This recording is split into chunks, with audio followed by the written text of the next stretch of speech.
Shout out to all new YouTubers na kagaya ko. This video is for you guys.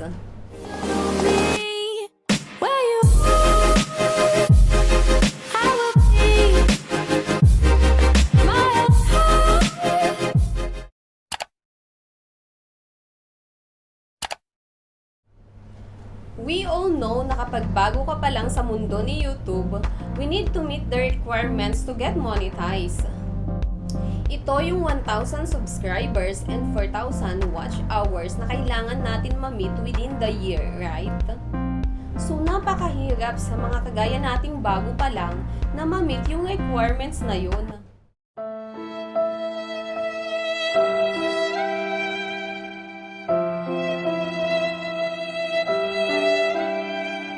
Well, on this video, isi-share ko sa inyo kung paano mas mapapabilis yung 4,000 watch hours na kailangan natin i-meet. And take note guys, this is only based to my own experience. So kung gusto mo din i-try, this video is for you. So first thing you need to do is open Apple Store here.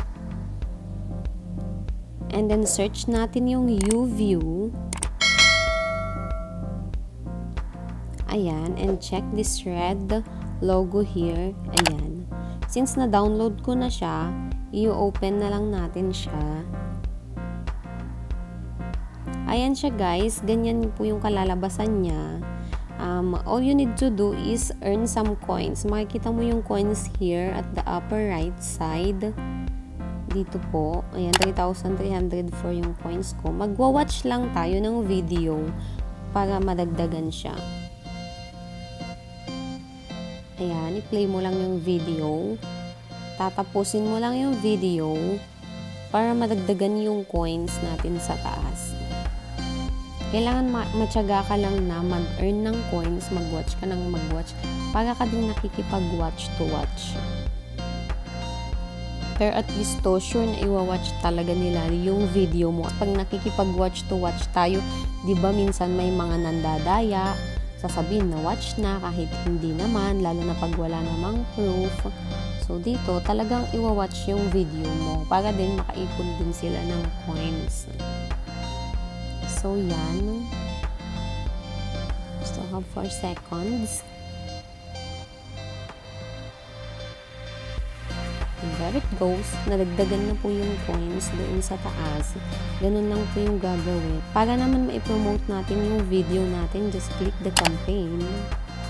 Then click the add sign. And then i-paste mo yung link ng video mo dito sa taas. Nakapag-copy na ako kanina ng link ng video ko. So i-paste ko siya yan. And then just click the add button. Ayan. Ayan na yung video na ipopromote natin. So, check mo kung ilang number ng views ba yung gusto mo. Pwede kang mamili. May 100, 150, 200. Ayan, mamimili ka dyan ng number of views na gusto mo. So, siset ko lang muna siya as 50. And then, time in seconds. Mamimili ka kung ilang seconds mo siya gustong i-watch nila yung video mo. So, for me is 60 seconds. Total of 1 minute. Ito lang muna tayo. Done. Yan yung total cost na ma-promote nila yung video mo. Ayan. 3,000. So, kasya na yung coins natin sa taas. So, pindutin lang natin yung done. And there it goes. Hintayin lang natin na may mag-view nung video natin. So, ayan. Makikita mo dyan sa bar. Mapupuno yan kapag na-reach na niya yung 50 views na goal mo. So, ganun lang po yung gagawin. All you need to do is earn some coins and then promote your video by adding here in the campaign option. And guys, there is another option where you can earn some coins without watching any videos. Just click this earn coins button and then you can actually buy coins with this buy coins option here. There you go. You can buy some coins. You can choose how many coins you want to buy.